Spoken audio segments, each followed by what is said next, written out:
Hi friends, welcome to the Prateesha simple recipes. నా స్టైల్లో చిన్న చేపల కూర ఎలా ఉండాలో చూపిస్తానండి.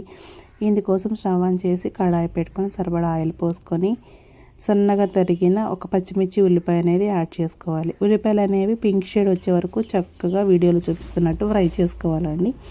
తర్వాత నేను ఇక్కడ గ్రేవీ కోసం అల్లం, వెల్లుల్లి, పచ్చిమిర్చి, ఉల్లిపాయ పేస్ట్ పట్టుకుని యాడ్ చేసుకున్నానండి. ఈ పేస్ట్ అనేది పచ్చివాసన పోయే వరకు చక్కగా ఇలా తిప్పుతూనే ఉండాలండి, అడుగు పట్టకుండా. చూసారు కదా, చక్కగా ఈ పేస్ట్ అంతా పచ్చివాసన పోయే వరకు వేయించుకున్న తర్వాత ఇక్కడ మీ టేస్ట్కి సరిపడా కొంచెం పసుపు, కారం అనేది యాడ్ చేసుకోవాలండి. చూసారు కదా, నాన్ వెజ్ కర్రీలోకి కారం అనేది కొంచెం ఎక్కువగానే ఉంటే టేస్ట్గా ఉంటుంది. ఈ కారం అనేది మొత్తం అంతా కలిసేలా చక్కగా తిప్పి వేసుకొని ఈ కారం అనేది పచ్చివాసన పోయే వరకు చక్కగా ఫ్రై చేసుకోవాలండి. నూనె పైకి తేలే వరకు ఈ మసాలాలన్నీ వేపుకున్న తర్వాత మనం ముందుగా వాష్ చేసుకొని పక్కన పెట్టుకున్న చేపలు అనేవి యాడ్ చేసుకుంటున్నానండి. చిన్న చేపల కూర అనేది మీలో ఎంతమందికి ఇష్టమో కామెంట్ చేయండి. ఈ చేపల కర్రీ అనేది చాలా టేస్ట్గా ఉంటుందండి. మీరు కూడా ఒకసారి నేను వండినట్టు ట్రై చేయండి. చాలా జ్యూసీగా, చాలా స్పైసీగా, చాలా టేస్ట్గా కుదురుతుందండి. చూసారు కదా, ఇంకా మొత్తం అంతా కలిసేలా చక్కగా తిప్పుకోవాలండి.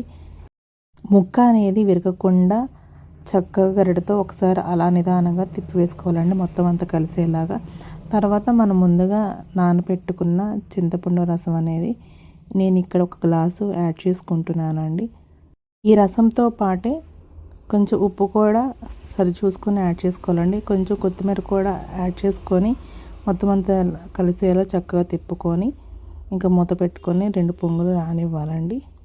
చూస్తారు కదా, వీడియోలో చూపిస్తున్నట్టు ఇలా తెరులుతున్నప్పుడు మళ్ళీ ఇంకా కొంచెం కొత్తిమీర అనేది యాడ్ చేసుకొని ఇంకొకసారి తిప్పుకొని నూనె పైకి తెల్లిన తర్వాత ఇంకా స్టవ్ ఆఫ్ చేసేసి సర్వ్ చేసుకొని తినటమేనండి. చాలా అంటే చాలా టేస్ట్గా ఉంటుంది. మీరు కూడా ఒకసారి నా స్టైల్లో ట్రై చేసి టేస్ట్ ఎలా ఉందో కామెంట్ చేయండి, సబ్స్క్రైబ్ చేసుకోండి. అంతే సింపుల్. బాయ్.